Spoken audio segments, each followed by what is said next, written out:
मेरे विद्यार्थियों, आशा करता हूँ कि आप अच्छे होंगे, स्वस्थ होंगे, आप पढ़ाई में चलते होगी और आपको विदित है कि मैं आपके हर समय प्रयास कर रहे हैं कि PYQ क्लास चला रहे हैं। हम आपको बता दें MP आबकारी आरक्षक भर्ती प्रशिक्षण, ठीक है।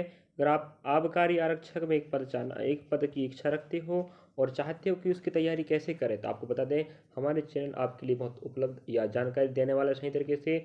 यहाँ पर आपको मैथ्स का वीडियो, रीजनिंग का वीडियो और GK GS और साथ में साइंस का वीडियो मिल रहा है। आपको बता दें और प्लेस का नाम रहेगा MP आबकारी आरक्षक PYQ कक्षा 2025-26। वहाँ जाके आप लोग देख सकते हो। आपको बता दिया जाए कि जुलाई में आप एग्ज़ाम शुरू हो जाएगा। याद रखें विद्यार्थियों, आपके पास अप्रैल मई जून 2-2.5 महीने आपको बचा है। जुलाई में एग्ज़ाम देना है और बेहतर चाहते हो इस बार अच्छा करना है, कट ऑफ हाई जाएगा, तो किस प्रकार के प्रश्न आते हैं पिछली भर्ती परीक्षाओं में आए थे, किस प्रकार बनाया जाता है, पैटर्न क्या होता है।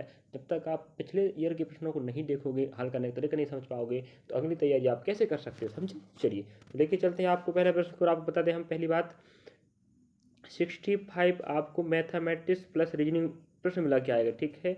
और 35 प्रश्न आपको मिलेगा भाई GK GS और साथ में साइंस, याद रखिएगा। तो 65 मतलब हो जाएगा आपका, तो याद रखें 35 प्रश्न आपका आएगा भाई किसका, रीजनिंग का, और 30 प्रश्न आपका आएगा मैथमेटिक्स का, याद रख समझे। और हमने पहला वीडियो बता चुके हैं भाई, और अगर आपको दिक्कत हो रहा तो आप लोग डबल कमेंट कर सकते हो और अच्छे से आप बता देंगे, समझे। और आपको बता दें 20 प्रश्न आपका GK GS आएगा और 15 प्रश्न आपके आने वाले साइंस, समझ गए। तो पूरे मिला हो जाएंगे आपको 35, समझे।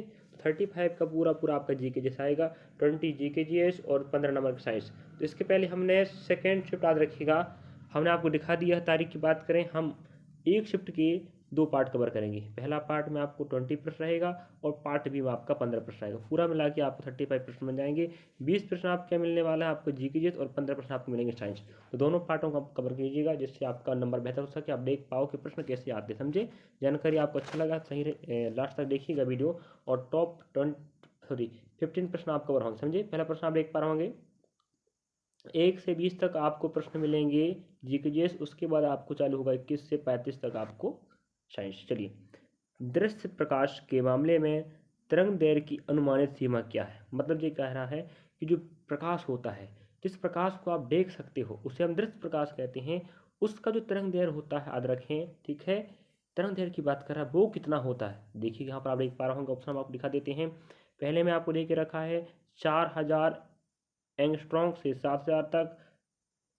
ऑप्शन याद रखें, एक ही ऑप्शन 2 बार देता है अंग्रेजी हिंदी के हिसाब से। बाकी आप पहले भी देख चुके तो अब दिक्कत नहीं जाएगा। अगला आपने पास रखा है 8000 से 11000, नेक्स्ट 1000 से 4000, और अगला हमें दे के रखा है 2000 से आपका कितना है 5000। तो आपको आंसर बता दें हम कि 4000 से 7000 के मध्य इसका क्या होता है, तरंग दैर्घ्य। कौन से का, जिससे आप देख सकते हो, जिसका नाम क्या देगा, दृश्य, ठीक है, याद रखिएगा। और इसके पहले पार्ट अगर आप नहीं देखे तो आप जाके देखिएगा, और GK GS देखें सिस्टमेटिक कृपया करके बता दें, एक के बाद एक देख लीजिएगा। प्रश्नों का भंडार आपको मिलने वाला 2.5 महीने तक, समझे। अगला प्रश्न लेके चलते हैं, याद रखें। तो ये रहा आपका पहला प्रश्न, दृश्य प्रकाश का तरंग दैर्घ्य कितना होता है, ये पूछ रहा था आपको। अगला प्रश्न की बात करें, आप देख पा रहे प्रश्न क्रमांक 22 है, निम्नलिखित में से किस पारिस्थितिकी तंत्र में बायोमास का उल्टा पिरामिड है। आप तो जानते हो कि पिरामिड इस प्रकार के होते हैं, है कि नहीं, पारिस्थितिक तंत्र में। तो यहाँ हम बोल रहा है उल्टा पिरामिड है, समझे, उल्टा पिरामिड है। तो यहाँ याद रखिएगा, ऑप्शन आप देख पा रहे हो यहाँ पर हमें दे के रखा है तालाब, घास का मैदान, फिर आपका क्या है वन है, जंगल मीन्स, और नेक्स्ट पार्क है। तो आपका राइट आंसर हो जाएगा विद्यार्थियों क्या, उल्टा पिरामिड है। बायोमास का याद रखिए, ये रहेगा आपका तालाब, ठीक है, पॉन्ड। तो जी आपका राइट आंसर। इस प्रकार से आप देख लीजिएगा भाई, पर्यावरण से संबंधित प्रश्न आपको आएगा। पहला प्रश्न आपने देखिए किस प्रकार का प्रश्न पूछा था आपको, है कि नहीं। पहला प्रश्न में क्या कह रहा था, तरंग दैर्घ्य संबंधित। अगला प्रश्न हमें इकोसिस्टम का पूछ लिया है। अगला प्रश्न आप देख पा रहे होंगे निम्न, अगला प्रश्न 23 रहेगा, याद रखें। 1 से लगा के 20 तक आपको मिलेंगे GK GS, 21 से आपको मिलेंगे 35 तक आपका साइंस। इस प्रकार से आपको क्रमांक देखिए, चाहे ना देखिए, आप समझ लीजिएगा। लेकिन निम्न में से कौन सी शर्करा में RNA उपस्थित होता है, ठीक है, याद रखिएगा। ऑप्शन में देख रखे ग्लूकोज, याद रखें ग्लूकोज भी शर्करा है। अगला ऑप्शन हमारे पास क्या है, राइबोज भी शर्करा है, और फ्रक्टोज भी शर्करा है, और डीऑक्सी राइबोज भी शर्करा है। अब यहाँ हमें ये कह रहा है कौन सी शर्करा में RNA उपस्थित होता है। तो ये RNA उपस्थित होता है, याद रखिएगा जी आपका रहेगा राइबोज, ठीक है, राइबोज न्यूक्लिक एसिड। जैसे आपको पता होनी चाहिए आरएनए में उपस्थित होता है। अब आपको पता होगा कि इसका नाम देखो आरएनए क्यों पड़ा है, राइबोज न्यूक्लिक एसिड।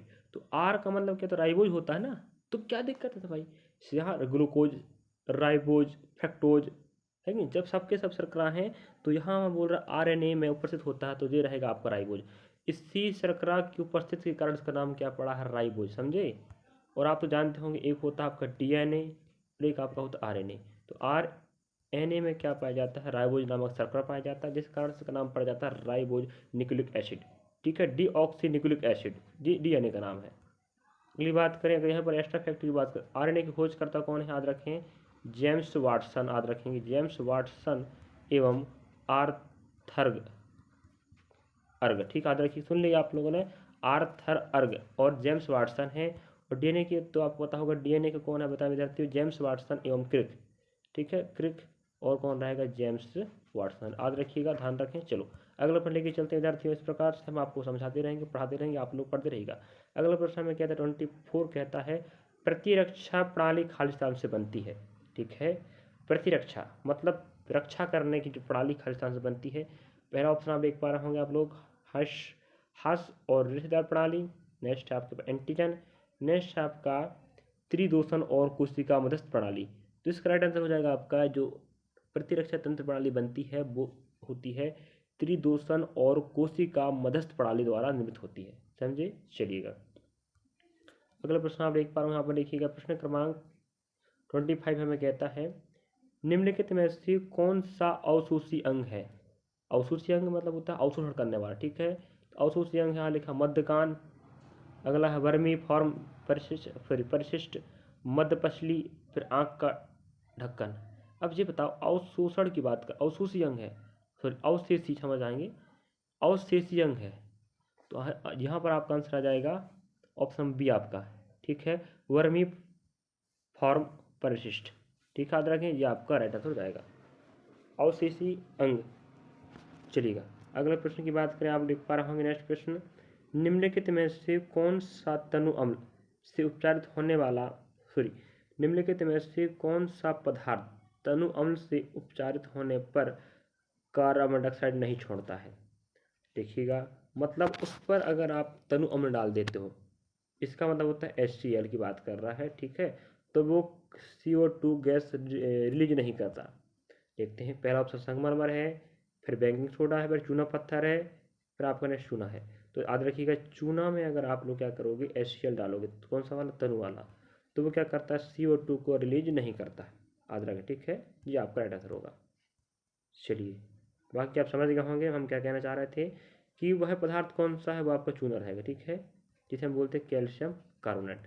ठीक है, यही तो होता फॉर्मूला ना, चूना पत्थर संगमरमर का क्या होता है, कैल्शियम कार्बोनेट होता है। तो चूना एक प्रकार का आपका रूप है कैल्शियम कार्बोनेट का। इसमें जब क्या करोगे आप तनु HCl डालोगे तो वो CO2 को रिलीज नहीं करता है। जी आपका आंसर होना चाहिए था।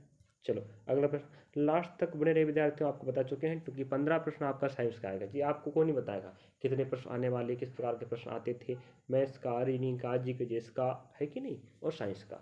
हम चारों पोर्शन आप कवर करेंगे, समझे, चारों पोर्शन याद रखिएगा।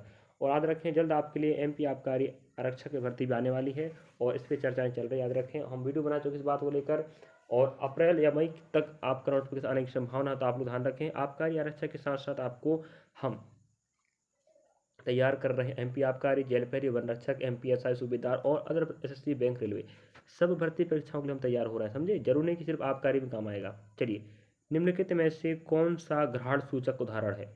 ठीक है, घ्राण घ्राण सूचक उदाहरण याद रखिए, आपका ऑप्शन नंबर पहला है चीन गुलाब।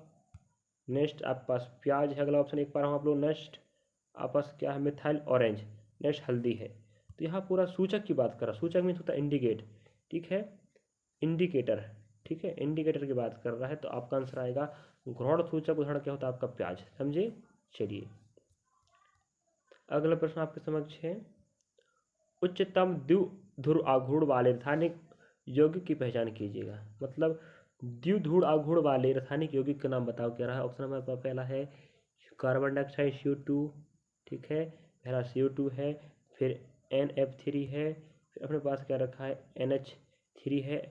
नेक्स्ट आपके पास क्या है, CH4 है। ठीक है, इस प्रकार से हमें कहना है द्विध्रुव उच्च आघूर्ण वाले चाहिए। तो इसका आंसर आएगा NH3, ठीक है। अमोनिया सॉरी, क्या होता है ये, अमोनिया, कि ना होता है अमोनिया, और NH4 रह जाएगा तो वो अमोनियम हो जाता है। तो अमोनिया आपका उच्च द्विध्रुव आघूर्ण वाला क्या है, यौगिक, समझे, ये आपका आंसर होगा। ऑप्शन आपका थर्ड नंबर हो जाएगा NH3 अमोनिया, और NH4 तो क्या होता है, अमोनियम। तो अमोनिया एक प्रकार का क्या है, उच्चतम द्विध्रुव आघूर्ण वाला रासायनिक यौगिक है। अगले प्रश्न की बात करें, आप देख पा रहा हूँ कि प्रश्न क्रमांक 29 यहाँ पर देख लीजिएगा, और प्रश्न क्रमांक से हमें लेन देन पहले बता चुके, प्रश्न क्रमांक कहाँ से कहाँ तक जाएगा, समझे। चलिए, एक रासायनिक बंधन में आप खुद सोच सकते हो कि 15 प्रश्न आपको आने वाले साइंस के, ठीक है, और कितने हाई लेवल के आ रहा, समझे। आपको याद रखें NTPC ग्रुप डी में भी, ग्रुप डी में तो आपको पता चाहिए, ग्रुप डी में आपको 25% मिलेंगे। तो अभी आप कार्य की अगर तैयारी कर रहे हैं अगर आप लोग, तो याद रखें ग्रुप डी में भी आपको बहुत नहीं बहुत सपोर्ट मिलने वाला। और आपको पता होगा कि हमने NTPC ग्रुप डी के लिए भी तैयारी के लिए हमने लिस्ट बना चुके हैं, और हमने वहाँ लगभग 70-80 प्रश्न कवर करा चुके हैं, सॉरी 70-80 वीडियो बन चुके हैं पिछले ईयर के प्रश्नों के माध्यम से। आप अगर रेलवे तैयारी कर रहे हैं तो आपको बता दें, हमारे चैनल की लिस्ट में जिसका नाम है रेलवे भर्ती परीक्षा 2025-26 NTPC group D RPF constable करके प्लेस डाला है, जहाँ पर आप लोग जाके विजिट कर सकते हो, समझे। चलिए जाके विजिट के लिए कर लीजिएगा भाई। चलिए, यहाँ पर हमें प्रश्न कह रहा है, एक रासायनिक बंधन में इलेक्ट्रॉन के लिए नाभिक के सापेक्ष आकर्षण को खाली स्थान के रूप में जाना जाता है। मतलब जो इलेक्ट्रॉन होते हैं ना, उसके नाभिक में जो आकर्षण होता है, जो बंधन होता है, वो किस कारण होता है भाई। इलेक्ट्रॉन होंगे, न्यूट्रॉन होंगे, प्रोटॉन होंगे, है कि नहीं। तो नाभिक के साथ आपस में जुड़े होते हैं वो, ठीक है। वो किस बंधन के कारण जुड़े होते हैं, तो ऑप्शन आपको पहले लिख पा रहा है, विद्युत ऋणात्मक, मतलब विद्युतीय ऋणात्मक, ये आपका क्या बंधन का नाम है। नेक्स्ट इलेक्ट्रॉन संबंध है, नेक्स्ट आयनीकरण ऊर्जा है, नेक्स्ट आपके पास क्या देख रखा होगा, देख लीजिए आप लोग, फोटोनिक ऊर्जा। तो राइट आंसर आपका होगा, जो इलेक्ट्रॉन होते हैं नाभिक से जुड़े होते हैं, याद रखें इलेक्ट्रॉनों का जो नाभिक से जुड़ाव होता है, आकर्षण होता है, वो विद्युतीय ऋणात्मक बंधन के कारण संभव है। जिस कारण वो बंधे होते हैं, आसपास क्या करते हैं, वो नाभिक के चारों ओर गति करते रहते हैं। याद रखिएगा जी, आपको परमाणु प्रश्न पढ़ना पड़ेगा पूरा डिटेल, ठीक। चलिए, और आपको बता चुके हैं, लास्ट तक बने रहे विद्यार्थियों, आपको बहुत कुछ सीखने मिलने वाला है। ग्रुप डी में तो आपको 100% यही प्रश्न आपको बहुत सहायता करने वाले हैं। भारत का प्रथम हॉप स्पॉट क्षेत्र कौन सा है। हॉप स्पॉट क्षेत्र की बात कर रहा है, याद रखें। तो पहला ऑप्शन गोवा है, फिर मणिपुर, याद रखें। नेक्स्ट हमारे पास ऑप्शन देख रखा अंडमान निकोबार द्वीप समूह। अगला आप देख पाएंगे, यहाँ पर देख लीजिए प्रश्नों के साथ, ऑप्शन आपका क्या है, नागालैंड, ठीक है।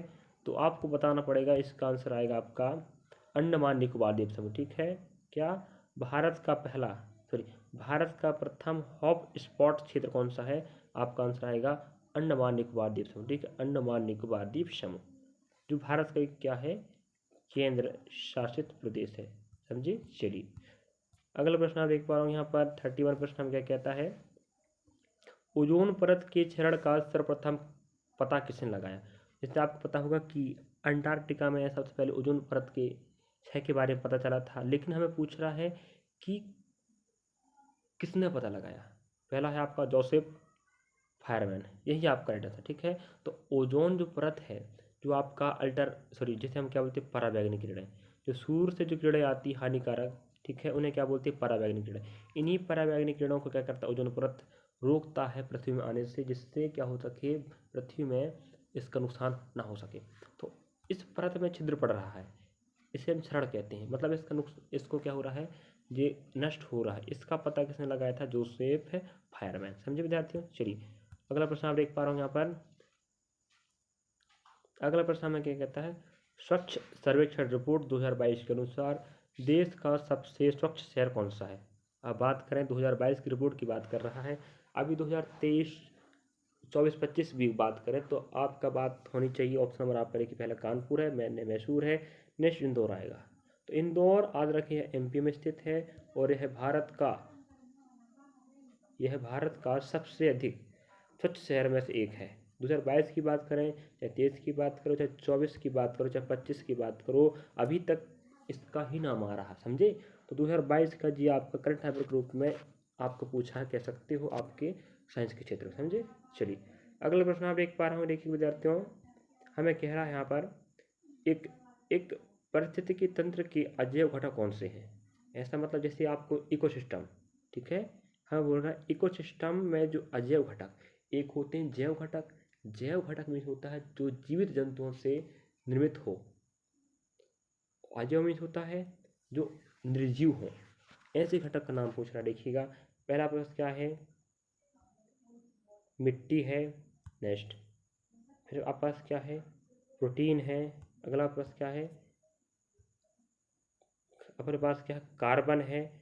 नेक्स्ट अपने पास क्या है, आपके पास दिए गए सभी विकल्प, बिल्कुल राइट आंसर, यही आपका राइट आंसर होने वाला है। क्यों, हम अभी बता चुके आपको दो प्रकार के घटक होते हैं, अजैव घटक, जैव घटक। जैव घटक ऐसे होंगे जो जीव जंतु हों, जो सजीव हों, ठीक है। सजीव जो इस पारिस्थितिकी तंत्र में शामिल होते हैं, इन्हें जैव घटक कहा जाता है। और जो निर्जीव होते हैं, जिनमें जीवन करने की क्षमता नहीं होती, निर्जीव कहा जाता है, उन्हें हम अजैव घटक कहते हैं। आप समझ गए होंगे, अगली बार इस प्रकार का प्रश्न आता बना पाओगे विद्यार्थियों, तो सभी ऑप्शन क्या है आपकी अजैव घटक हैं। चलिए अगला प्रश्न आप देख पा रहे होंगे, कौन सा कोशिका अंगक केंद्र के लिफाफे और केंद्रिका झिल्ली के बीच की कड़ी है। मतलब आपको पता जो कोशिका होती है, यहाँ केंद्रक रहेगा, वो कहता है कौन सा कोशिका का अंगक, अंग मीन्स होता अंग, केंद्रक, लिफाफे और केंद्रिका झिल्ली के बीच की कड़ी है। यहाँ आपके पास केंद्रक है और इस बीच की कड़ी को बोलते हैं, ठीक है। याद रखिए पहला ऑप्शन आपके पास क्या है, तारक काय। Next ribosome. फिर क्या है, अंतर प्रद्रवी जालिका, ठीक है। अगला आपके पास क्या है, गोल्जी का है। तो हमें ऐसा अंगक चाहिए, देखो यहाँ सबके सब क्या अंगक हैं, जिसे हम कोशिकांग कहते हैं, ठीक है।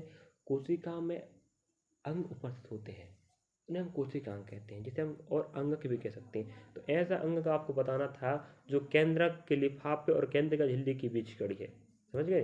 तो आप कौन ऑप्शन आंसर मिलने वाला आपको, क्या क्या ऑप्शन आपके पास क्या है, एंडोप्लाज्मिक रेटिकुलम, ठीक है, अंग्रेजी बोलते हैं अंतः प्रद्रवी जालिका। याद रखिएगा जी आपका आंसर है। बिल्कुल शानदार तरीके देखिए, इस प्रकार से हम समझाया आपको, यह प्रश्न दिखाया है, और आप समझ लीजिएगा प्रश्न आपको कोशिका का प्रश्न आएगा, है कि नहीं, आपका परमाणु का प्रश्न आएगा।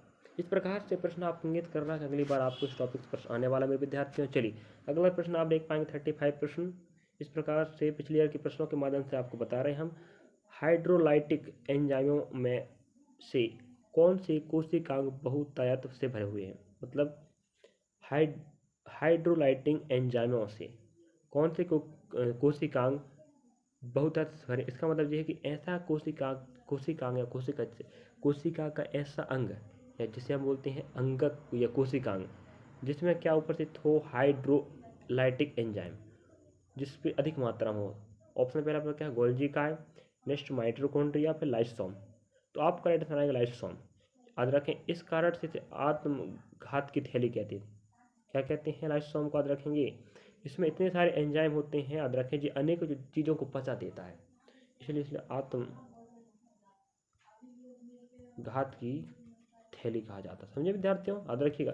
तो आत्मघात की थैली किसे कहते हैं, आपको गोल्जी का, लाइसोसोम को एंडोप्लाज्मिक रेटिकुलम, ठीक है।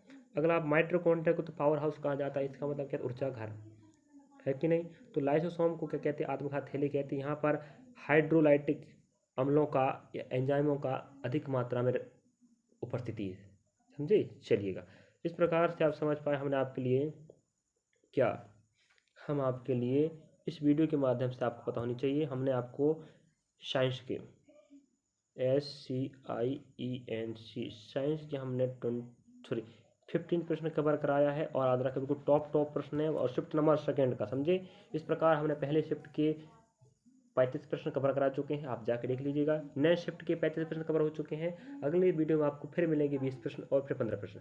इस प्रकार से हम करेंगे GK GS का हम बता चुके हैं, और साइंस मिला के पूरा कितना आएगा, 35 का आएगा, जिसमें GK GS का 20 प्रश्न आने वाला और साइंस का 15 प्रश्न। जी गार्ड बांध लीजिएगा, यही पैटर्न फॉलो होने वाला है। तो पहले आपने 20 प्रश्न देखे होंगे पहले पार्ट में, अगले पार्ट में आप 15 प्रश्न देख रहे हो जी साइंस ग्रुप में। इस प्रकार इसके बाद आपको फिर आधा मिक्सअप के रूप में मिक्स आपको 65, और इसमें 35 आपको रीजनिंग का मिलेगा, और 30 प्रश्न आपको मिलने वाले मैथमेटिक्स के। ये आपको हम बता दे रहे हैं भाई, ऐसे कौन बताएगा जी, बताओ। चलिए तो हमें उम्मीद है कि आपने हमें देखा है। इसके पहले पार्ट आप नहीं देखे, जाकर देख सकते हो। मैथ्स का देखो, रीजनिंग का देखो, GK का देखो, साइंस का देखो। मैं आपको बता देता हूँ, हर भर्ती परीक्षा में आप काम देने वाला है। NTPC ग्रुप डी में काम देगा, और इसकी तैयारी तो हम करवा रहे हैं, प्लेलिस्ट का नाम बता चुके हैं, वहाँ जाकर देख सकते हो। और MP आबकारी के साथ साथ वन रक्षक, क्षेत्र रक्षक, जेल प्रहरी और आपके साथ एंड पुलिस कांस्टेबल जल्द आने वाला 7,500 भर्ती कोर्स इस बार का, फिर समझे। और 500 आपका MPSI। तो यहाँ पर नैया पार करना है तो हमारे साथ जुड़िएगा और साथियों को जोड़ें। वीडियो अच्छा लगे तो लाइक करें, सब्सक्राइब करें, शेयर करें, कमेंट करना भूलें वीडियो कैसा लग रहा है। और बेहद पसंद आया तो कृपया विद्यार्थियों आप हमें सपोर्ट बनाए रखें। छोटा सा हमारा चैनल है और इस चैनल के माध्यम से हम प्रयास कर रहे हैं आपको बेहतर देने का। हम कितना अच्छे से हम आप कर पा रहे हैं आप लोग जरूर कमेंट कीजिएगा। आपका कमेंट हमारा हौसला बढ़ाएगा। मिलेंगे नेक्स्ट पार्ट में।